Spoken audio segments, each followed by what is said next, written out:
பல்வேறு முக்கிய நிகழ்வுகளை இனி சுருக்கமாக விரைவுச் செய்திகளாக தற்போது காணலாம். திருவெரும்பூரில் செயல்பட்டு வரும் துப்பாக்கி தொழிற்சாலையை தனியார் மயமாக்கும் மத்திய அரசின் செயலை கண்டித்து துப்பாக்கி பாதுகாப்பு குழு சார்பில் கண்டன ஆர்ப்பாட்டம் நடைபெற்றது. அனைத்து தொழிற்சங்க கூட்டுக்குழு ஒருங்கிணைப்பாளர் சரவணன் தலைமையில் நடைபெற்ற இந்த போராட்டத்தின் போது லாபத்தில் இயங்கி வரும் துப்பாக்கி தொழிற்சாலையை தனியார் மயமாக்கக் கூடாது, இந்தியாவின் பாதுகாப்புக்கு குந்தகம் விளைவிக்கும் இந்த முயற்சியை மத்திய அரசு கைவிட வேண்டும் என்றும் அப்போது வலியுறுத்தப்பட்டது. நாமக்கல் மாவட்டம் ராசிபுரத்தில் இயங்கி வரும் அரசு மேல்நிலைப் பள்ளியில் நீட் தேர்வுக்கான சிறப்பு பயிற்சி தொடங்கியது. இதன் ஒரு பகுதியாக 12ஆம் வகுப்பு பயிலும் மாணவ மாணவிகளுக்கு நீட் தேர்வு தொடர்பான கையேடுகள் வழங்கப்பட்டன.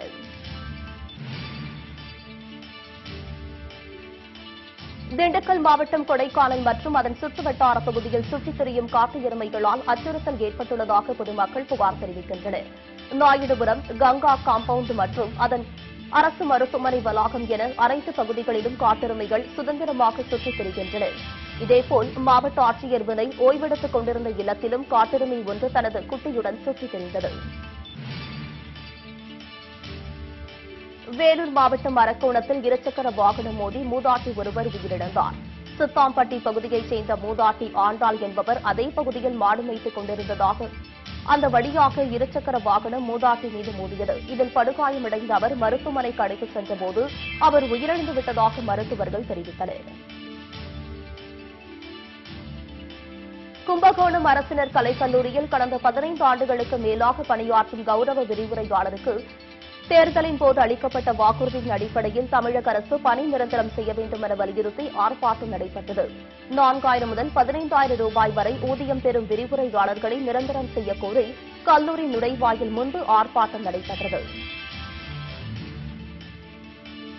டெங்கு காய்ச்சலை தடுக்க போர்க்கால அடிப்படையில் சுகாதாரத்துறை அனைத்து ஏற்பாடுகளையும் விரைவாக மேற்கொண்டு வருவதாக சுகாதாரத்துறை அமைச்சர் விஜயபாஸ்கர் தெரிவித்தார். சென்னையில் செய்தியாளர்களிடம் பேசிய அவர், கொசு ஒழிப்பு பணியாளர்கள் மாவட்டம் தோறும் தயார் நிலையில் உள்ளதாகவும் காய்ச்சலை கண்டறிய குழு அமைக்கப்பட்டுள்ளதாகவும் தெரிவித்தார். 90 மையங்களில் காய்ச்சலை கண்டறிய சிறப்பு கவுண்டர்கள் திறக்கப்பட்டுள்ளதாகவும் தெரிவித்த அவர், நிலைமை கட்டுக்குள் உள்ளதாகவும் பொதுமக்கள் யாரும் பதற்றமடைய வேண்டாம் என்றும் கேட்டுக் கொண்டார். மரத்தை வெட்ட லஞ்சம் பெற்ற வழக்கில் விருதுநகர் மாவட்டம் ஸ்ரீவில்லிபுத்தூர் வனச்சரகருக்கு 3 ஆண்டு சிறை தண்டனை மற்றும் 40,000 ரூபாய் அபராதம் விதித்து நீதிமன்றம் தீர்ப்பளித்துள்ளது. கடந்த 2010ஆம் ஆண்டு படிகாசுவை தாண்டன்பட்டி கிராமத்தைச் சேர்ந்த ராதாகிருஷ்ணன் என்பவர் தனக்கு சொந்தமான இடத்தில் உள்ள தேக்கு மரங்களை வெட்ட அப்போதைய ஸ்ரீவில்லிபுத்தூர் வனச்சரகர் சுப்பிரமணியனிடம் அனுமதி கேட்டபோது அதற்கு அவர் 4000 ரூபாய் லஞ்சம் பெற்றுள்ளார். பின்னர் லஞ்ச ஒழிப்பு போலீசாரால் அவர் கைது செய்யப்பட்டார். இது தொடர்பான வழக்கு ஸ்ரீவில்லிபுத்தூர் மாவட்ட குற்றவியல் முதன்மை நீதிமன்றத்தில் நடைபெற்று வந்த நிலையில் சுப்பிரமணியனுக்கு 3 ஆண்டு சிறை தண்டனை மற்றும் அபராதம் விதித்து நீதிபதி வசந்தி தீர்ப்பளித்தார். சேலம் மாவட்டம் ஓமலூர் தாலுகா அலுவலகம் அருகே திருமண நிச்சயதார்த்த நிகழ்ச்சியில் கலந்து கொண்டு திரும்பிய கார் விபத்துக்குள்ளானதில் ஒருவர் உயிரிழந்தார். சேலம் மாவட்டம் ஜங்ஷன் அருகே புதுரோடு பள்ளப்பட்டி பகுதியைச் சேர்ந்த முருகேசன் என்பவரது உறவினரின் திருமண நிச்சயதார்த்தத்திற்கு சென்ற திருமண கோஷ்டியினரின் கார் ஓமலூர் அருகே பாலத்தின் வளைவில் வளையும் முன் கட்டுப்பாட்டை இழந்து நிலைத்தடுமாறி கவிழ்ந்தது. இதில் கந்தாயி என்பவர் சம்பவ இடத்திலேயே பரிதாபமாக உயிரிழந்தார். விபத்தில் படுகாயமடைந்தவர்கள் ஓமலூர் காவல்துறையினர் சேலம் அரசு மருத்துவமனையில் சிகிச்சை பெற்று வருகின்றனர். சேலம் மாவட்டம் ஓமலூர் அருகே கூலி தொழிலாளி ஒருவர் மர்மமான முறையில் தூக்கில் தொங்கி உயிர்நீத்த நிலையில் மீட்கப்பட்டுள்ளார். உயிரிழந்தவர் பெரியேரிப்பட்டி கிராமம் பாலிக்காடு பகுதியைச் சேர்ந்த சத்யராஜ் என்பது போலீசாரின் விசாரணையில் தெரியவந்துள்ளது. மனைவியை பிரிந்து தனியாக வசித்து வந்த இவர் அடித்து கொலை செய்யப்பட்டிருக்கலாம் என அவரது உறவினர்களால் அளிக்கப்பட்ட புகாரின் பேரில் தாரமங்கலம் போலீசார் விசாரித்து வருகின்றனர். கன்னியாகுமரி மாவட்டம் திங்கள் சந்தை அருகே கடும் எதிர்ப்பையும் மீறி செயல்பட்டு வரும் டாஸ்மாக் கடையை அகற்றக் கோரி இரணியல் கோணம், மேல்பாறை, கீழமணியின் குழி, இரணியல் உள்ளிட்ட 8 ஊரைச் சேர்ந்த 250க்கும் மேற்பட்ட பொதுமக்கள் விடிய விடிய போராட்டத்தில் ஈடுபட்டனர். கடையை அகற்றும் வரை தங்களது போராட்டம் தொடரும் என்று அவர்கள் எச்சரிக்கை விடுத்தனர்.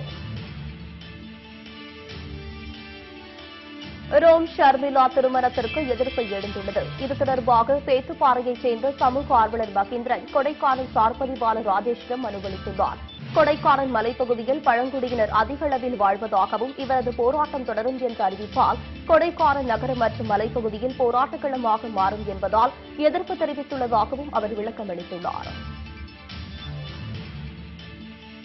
திருவள்ளூர் மாவட்டம் வடசென்னை அனல்மின் நிலையம் அருகே எண்ணூர் கடற்கழிவு மேம்பாலத்தின் மீது இருசக்கர வாகனம் மோதிய விபத்தில் 2 கல்லூரி மாணவர்கள் உயிரிழந்த சம்பவம் சோகத்தை ஏற்படுத்தியுள்ளது. சென்னை ஷெனாய் நகரைச் சேர்ந்த வீரமணி மற்றும் ராயபுரத்தைச் சேர்ந்த சதீஷ் ஆகியோர்தான் விபத்தில் சிக்கி உயிரிழந்துள்ளனர். தகவல் அறிந்து வந்த மீஞ்சூர் போலீசார் உயிரிழந்தவர்களின் உடல்களை மீட்டு உடற்கூறு ஆய்வுக்காக பொன்னேரி அரசு மருத்துவமனைக்கு அனுப்பி வைத்து விசாரணை மேற்கொண்டு வருகின்றனர். சென்னை பல்லாவரம் அடுத்த பொழிச்சலூர் டாக்டர் உதயமூர்த்தி தெருவில் வசித்து வரும் சேஷாத்ரி என்பவர் மகன் ஆதித்ய நாராயணன் அருகில் உள்ள மொட்டை மாடியில் கிடந்த பந்தை எடுக்க சென்றபோது உயரழுத்த மின்கம்பி தாக்கி சம்பவ இடத்திலேயே உயிரிழந்தார். மேலும் ஆதேஷ் என்ற மற்றொரு சிறுவன் லேசான காயங்களுடன் KMC மருத்துவமனையில் அனுமதிக்கப்பட்டுள்ளார். இது தொடர்பாக பம்மல் சங்கர் நகர் காவல்துறையினர் விசாரணை மேற்கொண்டு வருகின்றனர். கன்னியாகுமரி மாவட்டம் குலசேகரம் அருகே குளத்தை தூர்வார அனுமதி வாங்கிவிட்டு அளவுக்கு அதிகமாக வண்டல் மண்ணை எடுத்து தனியார் ஒருவர் விற்பனை செய்வதாக புகார் எழுந்துள்ளது. கண்டனச்சேரி குளத்தை தூர்வார அந்த பகுதியைச் சேர்ந்த எபினேசு என்பவர் அனுமதி வாங்கிவிட்டு விவசாய தேவைக்காக மண் எடுப்பதாக கூறிவிட்டு 15 அடிக்கு மேல் வண்டல் மண் மற்றும் மணல் எடுத்து அவருக்கு சொந்தமான நிலத்தில் குவித்து வைத்துவிட்டு விவசாய நிலங்களில் உள்ள பள்ளத்தை நிரப்பவும் மணலை கட்டிடப் பணிக்கு விற்பனை செய்து வருவதாக பொதுமக்கள் குற்றம் சாட்டுகின்றனர். கரூரில் உள்ள சாய பட்டறைகளில் இருந்து சட்டவிரோதமாக சாய கழிவுநீர் வெளியேற்றப்படுவதை கண்டித்தும் அவர்கள் மீது நடவடிக்கை எடுக்காத மாசு கட்டுப்பாட்டு வாரியத்தை கண்டித்தும் சாமானிய மக்கள் கட்சியினர் கண்டன ஆர்ப்பாட்டத்தில் ஈடுபட்டனர். சட்டவிரோதமாக இயங்கும் சாய பட்டறைகள் மீது எவ்வித நடவடிக்கையும் எடுக்காமல் அவர்களிடம் இருந்து பணம் பெறுவதை குறிக்கோளாக கொண்ட அதிகாரிகள் செயல்படுவதாக போராட்டத்தில் ஈடுபட்டவர்கள் குற்றம் சாட்டுகின்றனர். காவிரி டெல்டா மாவட்டங்களில் மழையில்லாமல் விளைநிலங்கள் காய்ந்து போனதால் குறுவை சாகுபடி முற்றிலும் பாதிக்கப்பட்டுள்ளது. இதன் ஒரு பகுதியாக தஞ்சையில் கடந்த 2 ஆண்டுகளாக சம்பா சாகுபடியும் பாதிக்கப்பட்டுள்ளதால் காவிரி மேலாண்மை வாரியம் மூலம் தமிழகத்திற்கான தண்ணீரை கர்நாடக அரசிடம் இருந்து பெற்றுத்தர மாநில அரசு நடவடிக்கை எடுக்க வேண்டும் என்று விவசாயிகள் கோரிக்கை வைத்துள்ளனர்.